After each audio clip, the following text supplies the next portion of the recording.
안녕하세요. 저는 진심보청기 성동센터 홍지연 원장이라고 합니다. 만나 뵈서 반갑습니다. 반갑습니다. 네. 어떻게 이제 보청기 센터를 아마 뭐 보청기 업 하시는 분들 대부분 좀 비슷하실 것 같긴 한데, 저도 가족 중에 좀 듣는 게 불편하신 분이 계셔서 자연스럽게 이 부분에 대해서 항상 관심이 있었던 것 같아요. 저를 찾아주시는 환자분들이랑 똑같이 소통의 어려움도 있었고, 근데 소통을 넘어서서 이제 마음의 이런 문제들도 생기거든요. 그런 것도 경험을 했었고, 제가 그때 당시 또 진로를 찾고 있었고, 원래는 간호사가 꿈이었는데 이제 보청기학과라는 게 있다는 걸 좀 알게 됐고, 한번 배워보고 싶다라는 생각이 들었던 것 같아요. 그렇게 하다 보니까 자연스럽게 저는 이 직업을 하게 된 것 같아요. 불러주시고 네. 하실 정도면 인정을 받으셔. 그런 건 아니고 그냥 운이 좋았죠. 운이 좋아서 이제 뭐 기회가 생겨서 지금은 병원에도 대학병원에도 나가고 있는데요. 환자분들이 전국에서 오시잖아요. 그런 걸 경험하면서 저도 조금 더 한층 더 성장할 수 있는 기회를 주신 저희 선생님들 덕분인 거고, 제가 뭐 잘났거나 그런 것 같진 않습니다. 병원에 있으면 되게 장점이, 병원에서 교수님들, 뭐 선생님들이 하는 이런 보청기에 대한 프로그램 이런 것들을 제가 그대로 흡수할 수 있다는 게 되게 큰 장점인데, 가격도 그렇고 뭐 제가 이렇게 환자들한테 하고 싶은 것도 있고 이런 게 되게 제약이 커요. 그 장점을 살려서 제가 일하면서 좀 아쉬웠던 부분들을 좀 접목하면 훨씬 더 환자분들에게 도움을 드릴 수 있을 것 같다는 생각이 들었고, 그래서 제가 이제 운영을 한번 해봐야겠다 이렇게 생각했던 것 같아요. 그러면서 이제 재훈이를 알게 됐고, 재훈이랑 그때 당시에 통하는 게 되게 많았어요. 그리고 어디 가면 형제 같다는 얘기 되게 많이 듣고, 그러면서 막 이런저런 얘기 많이 하고, 둘 다 보청기를 하시는 환자분들 생각을 많이 하는 타입이라 뭐 서로 이렇게 저렇게 얘기하다가, 재훈이는 먼저 저보다 운영을 했고 저도 준비는 하고 있었지만 운영하고 있는 모습을 보니까 저도 서둘러서 해야겠다는 생각 들었고, 그래서 자연스럽게 그렇게 시작했던 것 같아요. 원래 대학병원에서 일을 하셨던 거예요? 제가 원래 병원에 파견되는 회사에 다녔어가지고 여러 군데 병원을 그래서 보청기하는 시스템 같은 거 경험하고, 뭐 제가 환자분들에게 판매도 하고 뭐 연구도 하고 뭐 이런 경험을 좀 쌓을 수 있었어요. 제가 보청기를 일을 한 지 한 10년 정도 됐는데, 이제 10년 정도 경험하면서 느끼는 게, 이제 보청기가 어떤 보청기를 하느냐도 굉장히 중요하지만 이 보청기를 끼고 나서 재활을 하는 게 굉장히 중요하다는 걸 저도 깨닫고 느낀 게 있기 때문에, 이 지심보청기에는 그런 시스템이 잘 갖춰져 있고 저랑 추구하는 게 좀 같은 방향이어서 제가 한번 그 욕심내서 같이 하고 싶다 이렇게 말씀드렸던 것 같아요. 또 한 가지 가장 마음에 들었던 거는, 그 보청기가 한 가지만 듣는 건 사실 조금은 아쉬운 부분이 많아요. 어떤 보청기가 본인에게 맞을지 모르기 때문에 여러 가지를 들어보는 게 중요한데, 진심 보청기에는 이제 40일 동안 두 가지를 들어보고 체험해보고 선택할 수 있기 때문에, 그런 부분에 있어서 환자분들의 만족도나 효과가 더 좋지 않을까 생각이 들어서 진심 보청기를 선택했던 것 같습니다.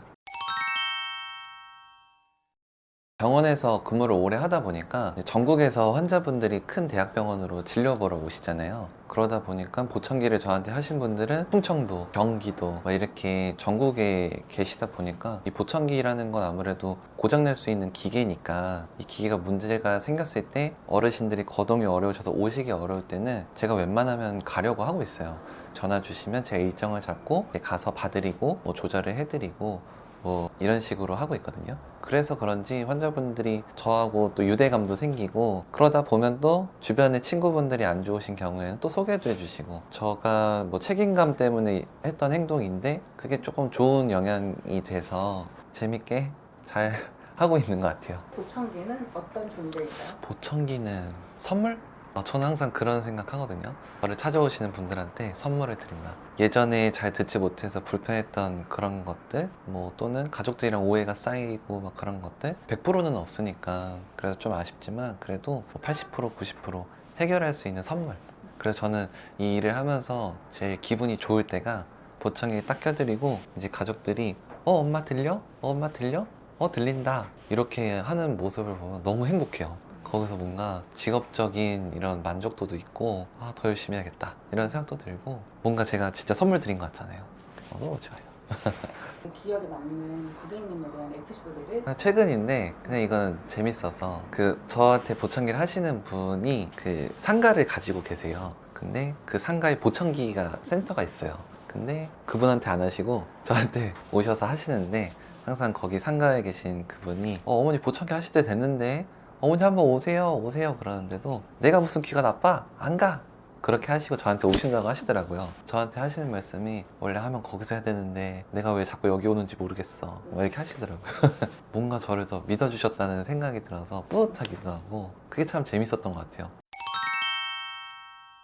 아무래도 고객분들이 제 주변에 다 또래 친구들이시잖아요. 그 친구분들 중에 먼저 하신 분들이 뭐 좋은 경우도 있지만 안 좋은 경우를 대부분 이런 게 귀에 박히니까 웅웅거리지 않냐, 귀가 더 나빠지지 않냐, 뭐 이런 사소한 오해들이 있는 상태에서 오시는 경우가 많고, 그걸로 인해서 더 늦게 오시는 경우도 많고 뭐 그랬던 것 같아요. 저는 또 병원에서 일하다 보니까 이것도 느끼는 건데, 병원은 워낙에 환자가 많으니까 짧게 설명하는 경우가 많잖아요. 근데 저는 무조건 자세하게 설명을 드려야 된다 생각을 하는 게, 불편을 호소하기 위해서 찾아주신 건데 그걸 간단하게 설명드리면 이해하기도 어렵고 또 뭔가 답답한 마음도 저 같아도 있을 것 같아서, 저는 하나하나 다 상세하게 설명을 드리고 확인시켜 드리고, 그렇게 하면서 그냥 자연스럽게 풀어나가는 것 같아요. 항상 환자분들 오시면 강조하는 게 있어요.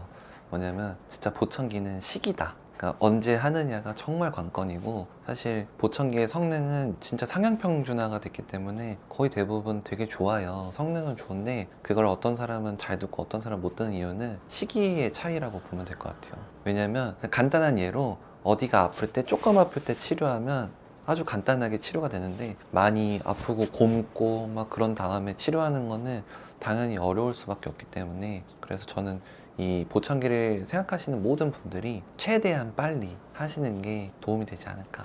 고객님들이 오시면 무조건 그 생활 패턴을 살펴봐요. 생활 패턴을 살펴보는 이유가 어떤 환경에서 좀 불편이 있는지들을 좀 제가 정확히 알아야 보청기를 추천한다거나 재활하는 방법을 알려드린다든가 이런 것들을 꼭 하고 있고, 일단 저는 제 프로그램에서는 3번에서 4번은 무조건 만나 뵙는 형식으로, 뭐 제가 가거나 아니면 여기 내방을 해주셔서라도 3번, 4번 꼭 보는 이유가, 일단 보청기라는 거 사용하시다 보면 불편이 생기는 부분들이 발생하고, 그런 것들을 제가 듣고 제가 다듬어 드리고, 이런 작업들을 3번, 4번을 하고 최종적으로는 보청기를 끼고 얼만큼 효과가 있는지 정밀 기계들을 이용해서 확인하는 작업, 그거를 꼭 거쳐야만 저는 이 효과가 좀 보장이 된다고 생각하기 때문에 그런 과정들은 꼭 지키고 하고 있어요. 저는 사실 지금 계획하고 있는 게, 출장을 많이 다니다 보니까 자녀분들이 이렇게 모시고 오는 경우면 너무 다행인데 정말 그러기 어려운 경우가 많거든요. 뭐 요양원에 계신다든가 아니면은 뭐 정말 오지에 사신다든가 이런 경우가 너무 많기 때문에, 저는 좀 출장을 뭔가 조금 더 좋은 방향으로 연구하고 이끌어서 활동을 더 넓히고자 하거든요. 그 보청기를 하고 싶어도 못 하시고 계시는 그런 분들을 찾아서 도움을 드릴 수 있는, 열심히 하고 준비하고 있습니다. 전국 어디든 가능합니다. 보청기는 귀 안으로 삽입이 되고 귀 안에는 우리 귀지가 생성이 되니까 지속적으로 그 부분을 조금 청소를 해주시는 게 좋아요. 그래서 우리 자기 전에 보청기를 빼면 칫솔이라든가 이제 솔로 이 귀에 들어가는 부분을 털어주신다든가 이런 부분을 좀 알고 계시면 좋을 것 같고, 그리고 이제 무더운 여름철 날 고장이 나는 일들이 좀 자주 있으시거든요. 대부분은 그 많은 열도 그렇고 습기도 그렇고 이 보청기에 남아 있어서 그걸로 인해서 부식이 일어나는 건데, 대부분은 그냥 방치하시고 그냥 쓰시거나 이렇게 하는데, 그러지 마시고 요새는 그 습기를 좀 막아주는 상품들이 많기 때문에 그런 걸 활용하시면 오랫동안 보청기를 고장 안 나고 사용하실 수 있지 않을까. 이제 보청기를 보관하실 때 간혹 가다가 뭐 충전 형태를 쓰시는 분들은 그렇지 않은데, 뭐 건전지 형태를 쓰신다거나 하실 경우에 원장님 저 보청기 잊어버렸어요 하는 경우들이, 대부분 보청기를 빼서 그냥 주머니에 넣는다든가 이렇게 하시다가 다른 걸 찾으시다가 떨어져 나간다든가 이런 일들이 많기 때문에 항상 케이스에 보관하셔라 이렇게 저는 말씀드리거든요. 그래서 안 쓰실 때나 뭐 빼실 일이 있다 그러면 보청기 케이스에 보관해서 가지고 계셔라, 이렇게 알고 계시면 좋을 것 같습니다. 그리고 제일 중요한 마지막 팁은, 그냥 잘 모르겠다 저한테 오시면 됩니다. 저를 찾으시는 고객분들의 불편한 모든 거를 제가 일일이 하나씩 꼼꼼하게 잘 봐드리니까, 잘 모르겠다, 귀찮다 하시면 저를 찾아주시면 됩니다.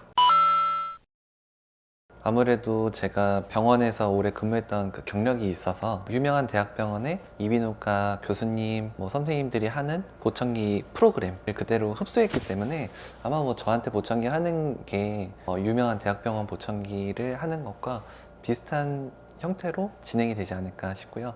그런 데서 조금 더 믿음이 좀 가시지 않을까 싶고, 뭐 아까도 앞서 말씀드렸지만 멀리까지 제가 출장을 가면서 환자분들이랑 유대감도 생기고, 뭐 저한테 다시 보청기를 구매하시기도 하고, 이런 모든 것들이 어떻게 보면 만족스럽기 때문에 이루어지는 게 아닐까 생각이 들어서, 저희 진심보청기 성동센터를 찾아주신다면 제가 만족하실 때까지 진심을 다해서 꼼꼼하게 살펴봐 드릴 것을 약속드리겠습니다.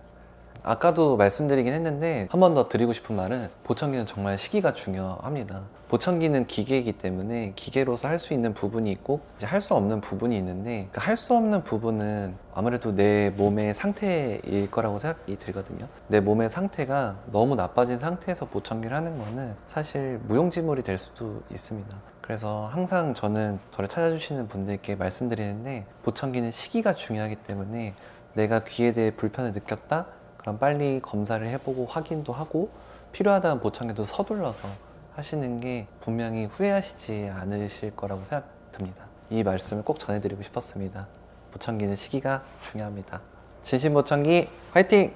감사합니다.